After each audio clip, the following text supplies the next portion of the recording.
Doctor साहब, तालिबान रहनुमाओं की जानिब से कहा गया है कि अब अफगानिस्तान के हुक्मरान जो है वो तालिबान ही है, हकीकत को तस्लीम किया जाए आलमी दुनिया की जानिब से। आप उनके इस बयान के हवाले से क्या कहेंगे और मौजूदा हालात के तनाजुर में पाकिस्तान की क्या पॉलिसी होनी चाहिए? देखिए, पहली तो बात यह है कि चंद पहले से हम थोड़ा सा अंदाज़ा लगा लेते हैं अगले हफ्ते 10 दिन का कि एक तो जो प्रेसिडेंट पुतिन की आपने बात अभी कही कि उनकी वज़ीर आज़म इमरान खान साहब से बात हुई है। प्रेसिडेंट पुतिन जो है वो आइसोलेशन में चले गए हैं कोविड की वजह से। अच्छा, सही। और कोविड की वजह से वो आइसोलेशन में गए हैं और उससे पहले उन्होंने मुख्तलिफ रहनुमाओं, ख़ास तौर पे उन्होंने ईरान के सदर, नामुंतखब सदर जो हैं इब्राहिम रईसी से फ़ोन पे बात की है, क्योंकि सदर इब्राहिम रईसी जो हैं उनकी तरफ से ऐलान हो गया था कि शंघाई कॉरपोरेशन ऑर्गेनाइजेशन के इजलास में, जिस दिन CSTO का इजलास भी हो रहा है, साथ साथ 2 इजलास हो रहे हैं, तो उसमें शिरकत के लिए ईरान के सदर जो हैं वो जा रहे हैं वहाँ पे। तो इसीलिए हमने कल बात भी की थी कि इमरान खान साहब को खुद जाना चाहिए, कि उज़्बेक सदर भी होंगे वहाँ पे और बाकी अगर मुख्तलिफ ममालिक के सदर आते हैं वस्ती एशियाई रियासतों में। लेकिन आज जो है वो पुतिन साहब ने इमरान खान साहब को कॉल इसलिए की है कि एक तो ये कि अफ़गानिस्तान का और बाकी मामला, तो लेकिन उसके साथ वो सबको ये फ़ोन कर रहे हैं और बता रहे हैं कि मेरे कोविड पॉजिटिव टेस्ट नहीं आया उनका। ये बात बड़ी अहम है प्रेसिडेंट पुतिन का। लेकिन प्रेसिडेंट पुतिन के जो इनर सर्कल है उनका क्रेमलिन में, उनमें चंद कोविड के जो हैं वो पॉजिटिव लोग आए हैं, तो उसकी वजह से वो फौरी तौर पे क्वारंटाइन में चले गए, सेल्फ क्वारंटाइन में या सेल्फ आइसोलेशन में कहें। क्वारंटाइन तो फिर एक लंबा प्रोसेस है जब तक कि उनके रिजल्ट वगैरह नहीं आ जाते। तो एक तो ये बात। दूसरी जो बात है, जो मैंने कहा ना कि चंद नाकाम इजलास फिर हम देखने जा रहे हैं आने वाले दिनों में, यानी शंघाई कॉरपोरेशन ऑर्गेनाइजेशन में मुझे नहीं पता कि अब सईद इब्राहिम रईसी जो हैं वो खुद जाते हैं या नहीं जाते, क्योंकि अब अगर वहाँ पुतिन भी नहीं आ रहे और शी जिनपिंग भी नहीं आ रहे और इमरान खान भी नहीं आ रहे और बाकी वस्ती, अच्छा उज़्बेक सदर से भी बात हुई है उनकी, मैंने कहा ना वस्ती एशियाई ममालिक के सदूर से भी बात कर रहे हैं प्रेसिडेंट पुतिन, क्योंकि ऐलान हो गया था कुछ लोगों की तरफ से कि हम आएंगे। तो अब शंघाई कॉरपोरेशन ऑर्गेनाइजेशन से वो तवक्को मैं नहीं कर रहा कम से कम कि उसके इजलास में अफगानिस्तान के मामले के ऊपर कोई मुतफ़िक़ा राय तमाम ममालिक में पैदा हो। भारत भी वहाँ, भारत से भी जयशंकर जी आ रहे हैं और पाकिस्तान से शाह महमूद कुरैशी जाएंगे यकीनन, क्योंकि अब इमरान खान भी जा सकते हैं, लेकिन और कुछ सदूर का भी पता नहीं है सरबराहान मुमलिकत या हुकूमत का, तो इसलिए मैं कुछ कह नहीं सकता। ये अचानक आज हुआ है प्रेसिडेंट पुतिन की तरफ से।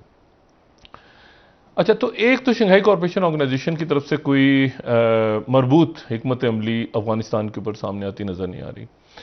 दूसरा CSTO जो है वो तो एक दिफाई, उसमें पाकिस्तान तो उसका हिस्सा नहीं है, उसमें तो वस्ती एशियाई रियासतें हैं और उसमें आर्मीनिया है और वो रशिया का एक हो रहा है। उसमें दोनों इजलासों में प्रेसिडेंट पुतिन जो है वो वीडियो लिंक से वर्चुअली उसमें शरीक होंगे। फिर उसके साथ ही दूसरा जो अहम वाक़या आज से शुरू हुआ है वो ये है कि अक़वाम मुत्तहिदा की जनरल असम्बली का, कि वो जो एक मीटिंग्स होती हैं बाकायदा इजलास से पहले मुख्तलिफ उनकी मीटिंग्स वगैरह स्टार्ट हो जाएंगी, जो आज से शुरू हो गया है सिलसिला। और 21 तारीख को प्रेसिडेंट बाइडेन खुद न्यूयॉर्क आ रहे हैं और न्यूयॉर्क आने के बाद प्रेसिडेंट बाइडेन खिताब करेंगे अक़वाम मुत्तहिदा की जनरल असम्बली से।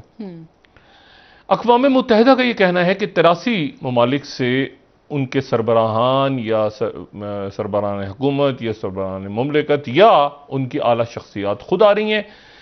बाकी जो है वो वीडियो लिंक के जरिए खिताब करेंगी, कुछ जो है वो प्री रिकॉर्डेड उन्होंने तकारीर भेज दी हैं, यानी कुछ बराह रास्त करेंगी और कुछ प्री रिकॉर्डेड चलेगी।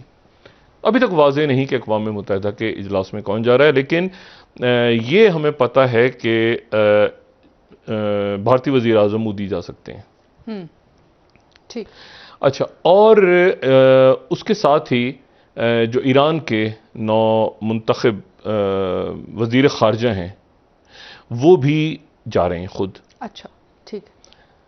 अच्छा, पाकिस्तान से शाह महमूद कुरैशी होंगे, जयशंकर भी होंगे, क्योंकि और भी मुलाकातें होंगी। मैं इसलिए कह रहा हूँ कि प्राइम मिनिस्टर मोदी के जाने का कि 24 तारीख को पहला इजलास हो रहा है वाइट हाउस में, जहां पे क्वाड ममालिक के सरबराहान को मदऊ किया है प्रेसिडेंट बाइडेन ने, जिसमें जापान के वजीर आजम, भारत के वजीर आजम, ऑस्ट्रेलिया के वजीर आजम और वो प्रेसिडेंट बाइडेन खुद। और चूंकि एक माहौल पहले बनाना है कि थोड़ा सा माहौल ऐसा बने कि जिसमें प्राइम मिनिस्टर मोदी खासतौर पे उनका मूड ज़रा ठीक हो, उनका मूड ठीक नहीं है, जाहिर नहीं करते लेकिन उनका मूड इस वक्त अच्छा नहीं है। और वजूहात क्या है डॉक्टर साहब? बहुत सारी वजूहात अभी गिनवाता हूँ, अभी गिनवाता हूँ। उनका मूड ठीक नहीं है।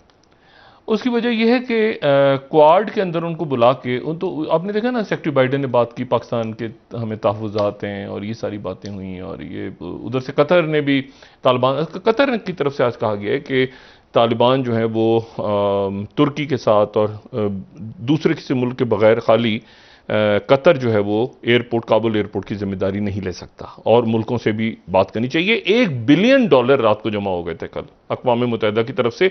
कतर को जामिन बनाया गया, कतर के थ्रू पैसा आएगा, कतर जो है वो पैसा देगा आगे, क्योंकि बैंकिंग सिस्टम और बाकी सारा सिस्टम जो है कोलैप्स हुआ है अफगानिस्तान का। तो इसलिए जो दीगर ममालिक हैं, पाकिस्तान, रशिया, जो है इवन इंडिया की तरफ से भी बात की गई, पैसे नहीं दिए अभी तक उन्होंने, लेकिन उन्होंने कहा कि हम ताउन करेंगे। अच्छा, अब प्राइम मिनिस्टर मोदी का जो इशू है, दो चार इश्यूज हैं। पहली बात तो यह है कि एक नाम जरा जहन में रखें, वो डेविड न्यूज़मैन। इसको जरा प्राइम मिनिस्टर मोदी ये ढूंढें कि ये डेविड न्यूज़मैन कौन था। हम इन दोनों चूंकि ये थोड़े से डिस्कस करके फिर आगे चलते हैं ना हालात पे। प्रेसिडेंट मोदी के लिए, प्राइम मिनिस्टर मोदी के लिए बहुत जरूरी है डेविड न्यूज़मैन को तलाश करना। और वजूहात क्या है? 16 जनवरी को जब शाह-ईरान, 16 जनवरी, हम ये बात ईरान के हवाले से कर रहे थे ना, 16 जनवरी को शाह-ईरान जब ईरान से फरार हो गए, 16 जनवरी 1979 जी, तो वो ईरान से फरार हो गए। तो फरार होने के बाद वो पहुंच गए बहामास। ये बात मैं पहले भी कह चुका हूं कि उनको 78 में कैंसर डायग्नोज हो गया था, ठीक है, लिम्फोमा।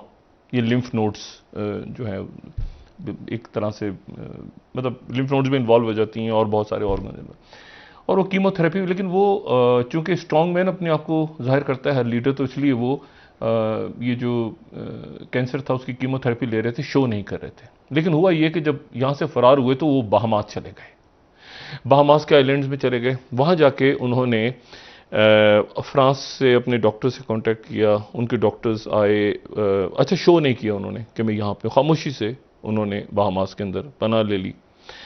उसके बाद अमेरिका में उन्होंने कांटेक्ट किया, अमेरिका से डॉक्टर्स आए, उनको देखा। उसके बाद ये खबर आउट हो गई मीडिया में।